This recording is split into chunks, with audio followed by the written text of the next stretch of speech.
Now turn to Section 1. About her membership of the club. First, you have some time to look at questions 1 to 5.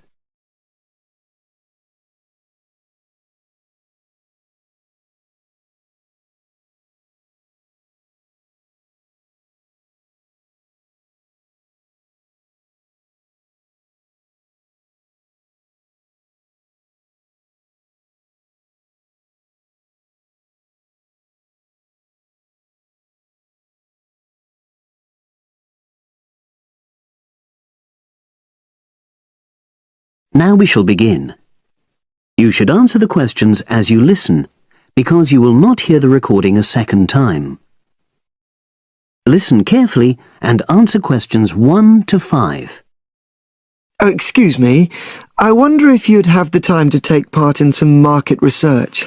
What's it about? About this club and your experiences and opinions about being a member. It'll take less than 5 minutes.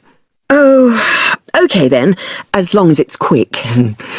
Can I start by taking your name? It's Selina Thompson. Is that Thompson? Yes. Okay, great. Thanks. And what do you do for a living? Well, I'm an accountant, but I'm between jobs at the moment. I understand, but that's the job I'll put down on the form. And would you mind my asking which age group you fall into? Below 30, 31 to 50, and above? Over 50, I think we can safely say. Great, thanks. And which type of membership do you have? Sorry, I'm not sure what you mean. Do you mean how long? No, is it a single-person membership? Oh, right, no, it's a family membership. Thanks. And how long have you been a member? Ooh, let me see. I was certainly here 5 years ago, and it was probably 2 to 3 years more than that. Shall I put down 8? Oh, I remember now. It's 9, definitely. Sorry. No problem. I've got that. And the last question in this first part is, what brought you to the club? Sorry? How did you find out about the club? Did you see any ads? Well, I did actually, but I have to say I wasn't really attracted to the club because of that. It was through word of mouth. So you were recommended by a friend? Actually, my doctor. I'd been suffering from high blood pressure, and he said the club was very supportive of people with that condition, so I signed up. Great, thanks. Before you hear the rest of the conversation, you have some time to look at questions 6 to 10.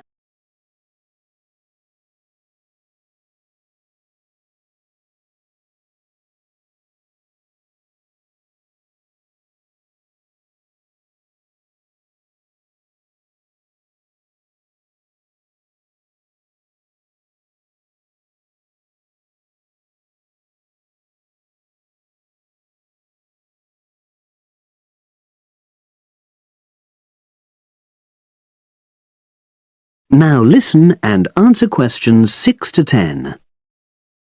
Now, for the second part of the form, I want to ask a bit more about your experience of the club. Sure.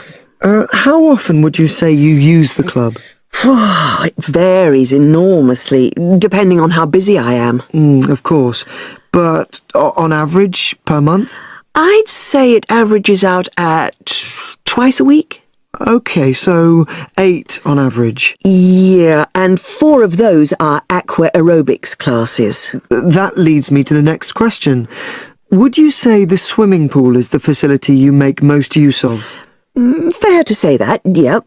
Right, thanks. And are there any facilities you don't use? One area I realise I've never used is the tennis courts. And there's one simple reason for that. You don't play tennis? Actually, I'm not bad at it. Oh. It's that I'm not happy having to pay extra for that privilege. Oh, right. I've made a note of that. Thanks. Now, in the last section, are there any suggestions or recommendations you have for improvements to the club? Only about health and fitness? Anything at all? Well, I'd like to see more social events. It isn't just a question of getting together for games or classes, but other things, you know. Yes, sure. And another thing that I was thinking, when I had my yoga class in the gym last night, we were all sweltering in the heat, was that I think they should put in, or, you know... Air conditioning. That's exactly what I mean. The rooms are really light and well designed, but they do need proper installations. Sure. Well, I've made a note of that. Good. So, is there anything else you'd like to suggest? About quality of service, for example? Oh, everyone's very nice here. They couldn't be more friendly and helpful. Oh, but I tell you what, it's a shame the restaurant isn't open in the evening on Saturday. And Sunday as well, for that matter. So, the club should... Open it later on those days. OK. Well, thank you very much. That's all the questions I have. That is the end of part 1. You now have half a minute to check your answers.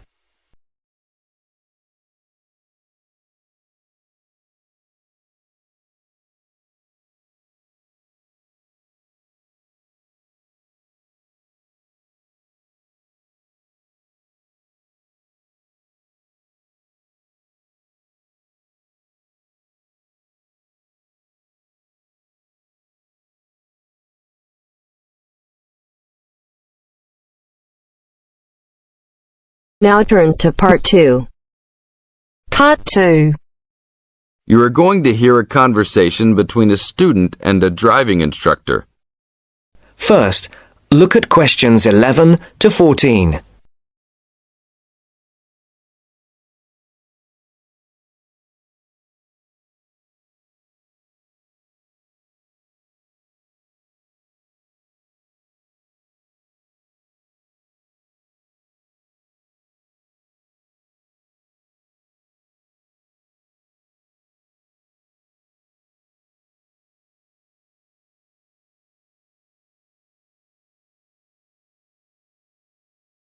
Listen carefully. And answer questions 11 to 14. Hello, I'm going to be your driving instructor today. Are you ready to begin? Hi, hope you don't mind. It's my first time driving a car. Of course not. That's my job. I teach people like you how to become a safe and responsible driver. So let's begin. Remember, the most important rule of driving: safety first. There are some steps to follow. First, you should put on your seatbelt. You should always remember to do that. In case of an accident or emergency, having a seatbelt on is of utmost importance. Okay, I have my seatbelt on. Now what should I do? Start the car. Good. Now make sure that the steering wheel is in the proper position and that your seat is not too far or not too close to the pedals. I'm all ready to go. Should I shift into first gear? Don't forget to put the parking brake down. You don't want to drive with that up. Oh yeah, I almost forgot. If I have the parking brake on, I won't be able to accelerate.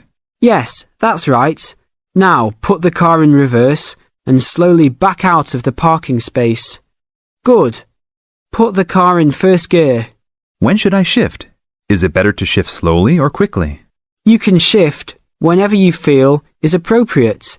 This means shifting should occur smoothly. Do not shift too slowly or you will stall. Shifting too fast will waste gas. Shifting is simple. Just remember to shift smoothly. To shift, you will have to push the clutch and then push the gas pedal. Before the broadcast continues, look at questions 15 to 20.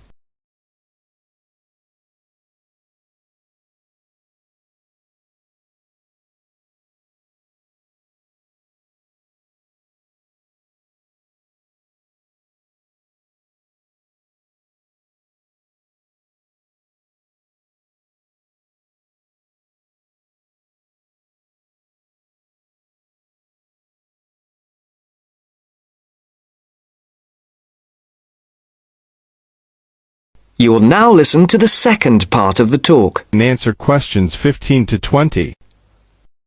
Remember, smoothly is the key to good shifting. Like this? Yes, that's good. Now, keep it slow. Don't drive very fast just yet. Be sure to constantly check your mirrors for oncoming traffic. Always be aware of everything that is around you, including 3 important things. Remember these 3: people crossing the streets, other cars, and bicycles riding next to you. What should I do if I see a yellow light? Well, it's always better to brake instead of trying to run it. But if you're travelling at a speed where it's impossible to stop in time, then you should try to make it across the intersection. But remember, you should always try to stop. It's the safest way to avoid an accident. Even if I have to brake very suddenly? Yes, even if you have to brake suddenly. What about if a driver behind me is going a lot faster than I am? You should always be ready to move to a slower lane if a driver behind you is forcing you to go faster than you are comfortable with. Never try to speed up to accommodate a faster driver. You could risk an accident or a speeding ticket. It's better to let him go. That sounds like good advice. Be careful. There is a sharp turn up ahead. Remember to brake before turns. Otherwise, you might flip over if your speed is too high going into a turn. Got it. I know that I should always try to observe all traffic safety. That's right. If safety is not your first priority, it will make driving very dangerous for you and other drivers on the road. Okay, park the car here. You did a great job today for your first day. I'll see you in 3 days. Thanks so much. I will see you then. That is the end of part 2. You now have half a minute to check your answers.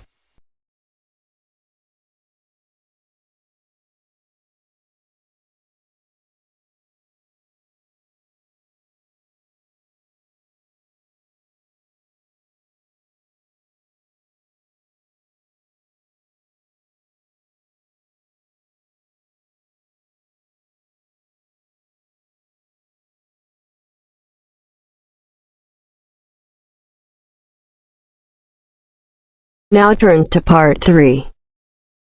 Part 3. You will hear Peter Walsh being interviewed for a job. First, you have some time to look at questions 21 to 25.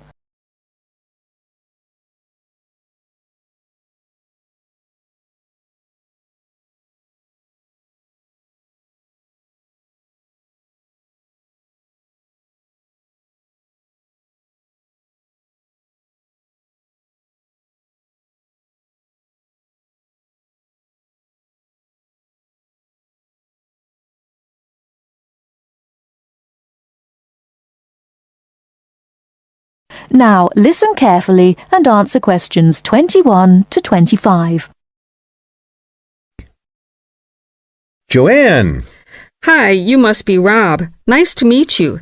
So, I hear you're planning to visit Australia. Yeah, and I really wanted to talk to you because I was thinking of spending some time in Darwin, and my sister told me you're from there.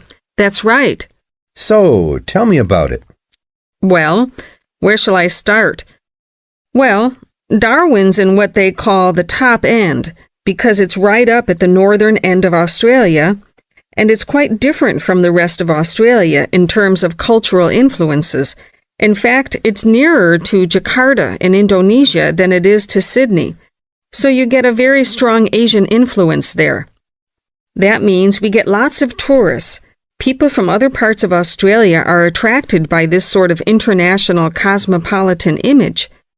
And as well as that, we've got the same laid-back atmosphere you get all over Australia. Probably more so, if anything, because of the climate. But what a lot of the tourists don't realize until they get there is that the city's also got a very young population. The average age is just 29, and this makes the whole place very buzzy.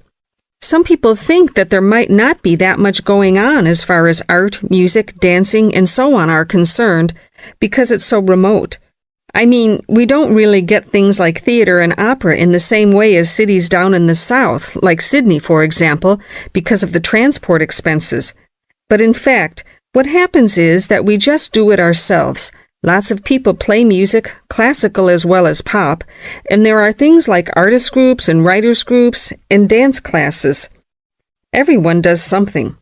We don't just sit and watch other people. You said it's very international. Yeah, they say there are over 70 different nationalities in Darwin. For instance, there's been a Chinese population there for over 100 years. We've even got a Chinese temple.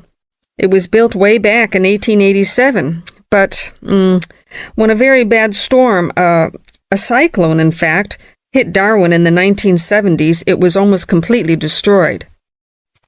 The only parts of the temple that survived were part of the altars and the stone lions, but after the storm, they reconstructed it using modern materials. It's still used as a religious center today, but it's open to tourists too, and it's definitely worth going to see it. Oh, and as far as getting around goes, you'll see the places that advertise bicycles for hire, but I wouldn't recommend it. A lot of the year, it's just so hot and humid. Some tourists think it'll be fine because there's not much in the way of hills and the traffic's quite light compared with some places, but believe me, you're better off with public transport. It's fine and not expensive. Or you can hire a car, but it's not really worth it. What's the swimming like? Well, there are some good beaches, but the trouble is that there's this nasty creature called the box jellyfish, and if it stings you, you're in bad trouble. So you have to be very careful most of the year, especially in the winter months. You can wear a lycra suit to cover your arms and legs, but I wouldn't like to risk it even so, personally. And there are the saltwater crocodiles, too. I mean, I don't want to put you off. There are protected swimming areas netted off where you'll be safe from jellyfish and crocs, or there are the public swimming pools. They're fine, of course. Before you hear the rest of the talk, you have some time to look at questions 26 to 30.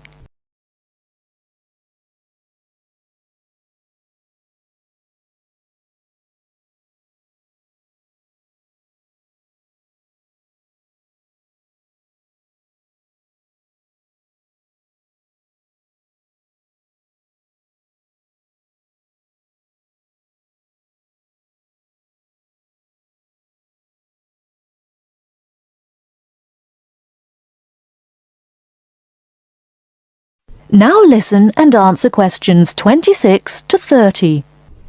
Please sit down, Mr. Walsh. My name's Jane Swain, and I'm the personnel manager. Hello, how do you do?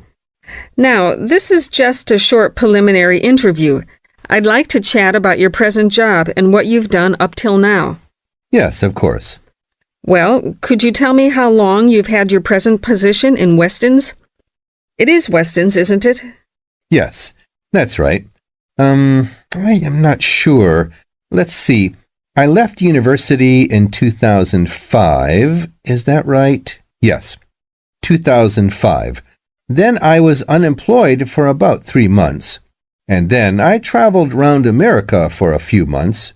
So, yes, it must be about 3 years now, in fact. Yes. And have you any particular reason for wanting to change jobs? I mean, why do you want to move? Well, I actually like my present job and still find it interesting and stimulating. The salary's okay, so it's nothing to do with money, though you can always do with more.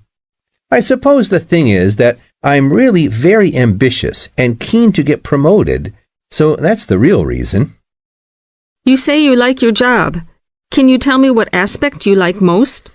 Oh, my dear, that's difficult. There are so many things. The other people are great. There's a good cooperative atmosphere. I mean, among the staff, and compared to other companies, the conditions are great. I mean, the office itself and the working conditions. And then there's the fact that they give me lots of room for initiative and let me make decisions. You know, that's what I really like most about the job. Yes, well, we're looking for someone like that.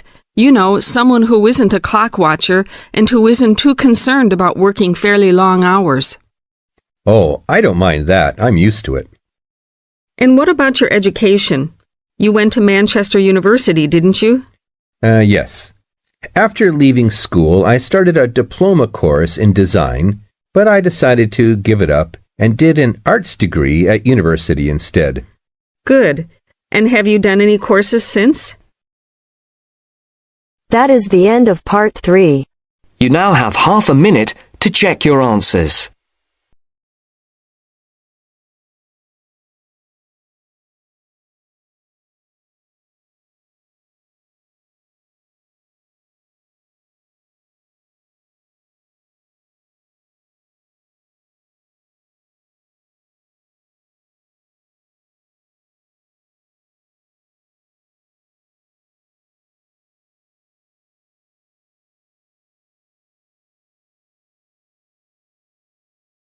Now turns to part 4. Part 4. You're going to listen to a talk about tea in the UK. First, you have some time to look at questions 31 to 40.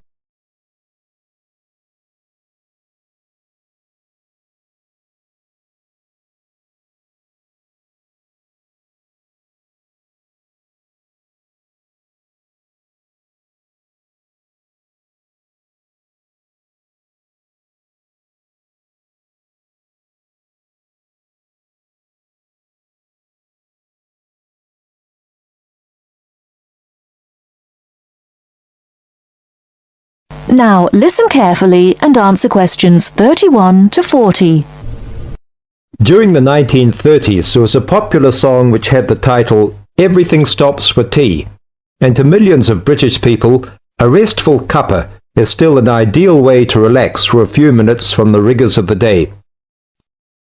The English custom of drinking tea has its roots in the 17th and 18th centuries. When first imported to Britain, the exotic cha, or cha, as the Chinese tea was variously called, was considered a man's drink to be enjoyed with colleagues at London coffee shops. These were popular meeting places for many walks of life: politicians, lawyers, poets, actors, and writers. Many London clubs began in this manner, and the famous Lloyd's Insurance underwriters started out as Lloyd's Coffee House. In 1706, the first coffee house that offered tea was Tom's Coffee House, owned by Thomas Twining. He realized that he needed to introduce an added attraction to compete with the many other coffee houses in London, and tea was rare, exotic, and extremely expensive. With these credentials, tea became an exclusive drink and enabled Twining to open a tea shop under the sign of the Golden Lion in the Strand. By the 18th century, the ladies of the more affluent classes were going China mad, using tea as an excuse for displaying their extravagant purchases of Chinese porcelain and Dresden tea sets. A comprehensive tea tray would consist of a teapot and stand, teacups and saucers, sugar bowl, milk jug, and basin for discarded tea and tea leaves. Tea was still expensive and kept in locked tea caddies. Skilled craftsmen fashioned caddies of carved inlaid woods fitted with crystal and precious metals.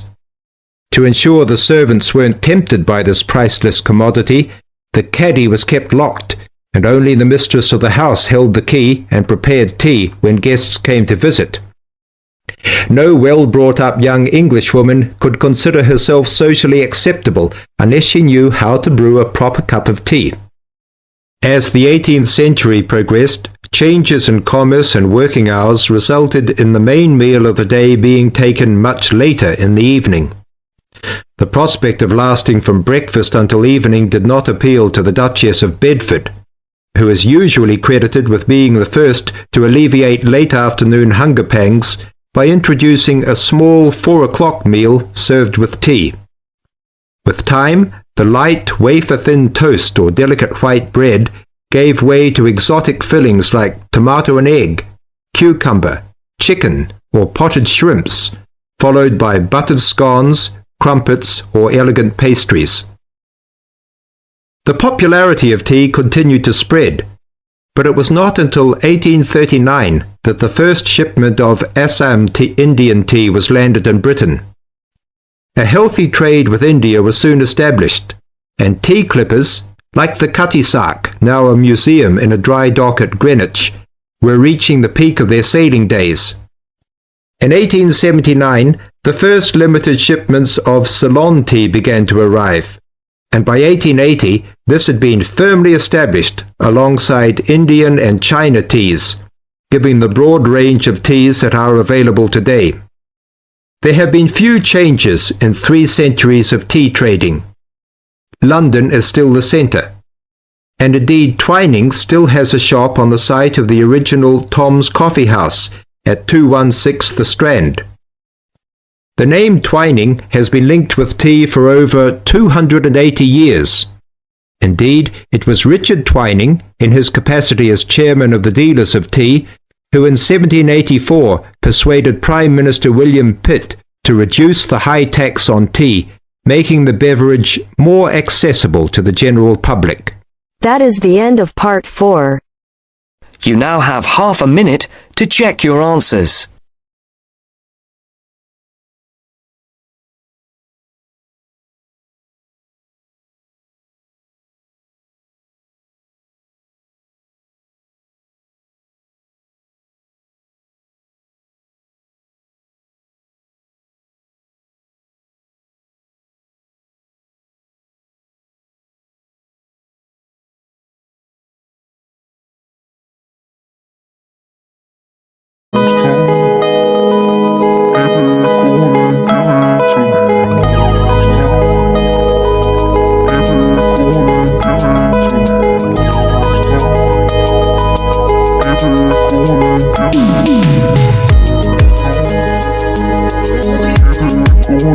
Thank you.